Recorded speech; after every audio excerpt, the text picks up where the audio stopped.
A lot of dogs labelled stubborn aren't actually ignoring their owners at all. They're overwhelmed. And that changes how we should respond. One of the biggest things I see, especially with rescue dogs or sensitive dogs, is people assuming that their dog knows exactly what they're being asked, but they're choosing not to listen. But in actual fact, outside environments can be incredibly hard for some dogs to process. Sounds, movement, smells, other dogs, traffic, people walking past.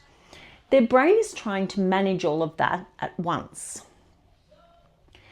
And when a dog is struggling to cope with everything, with everything around them, listening is often the first thing to disappear. A lot of overwhelmed dogs actually look disobedient. They stop responding, they pull forward, they scan the environment, they suddenly forget cues they know perfectly at home. But often they're not being difficult, they're struggling to cope. And honestly, a lot of people blame themselves at this point.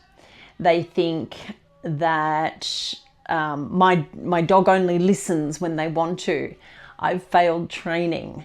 They're stubborn. But many dogs are doing the best they can with the environment that they're in. One thing I always watch for is, can the dog actually process information right now? Because if the dog is struggling to cope, learning drops significantly.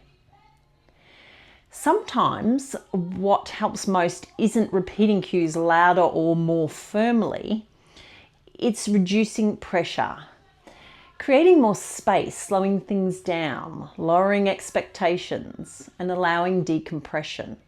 Because behaviour can change dramatically once a dog actually feels safe enough to process the world around them. Real calm isn't exhaustion, and real listening usually comes after regulation and not before.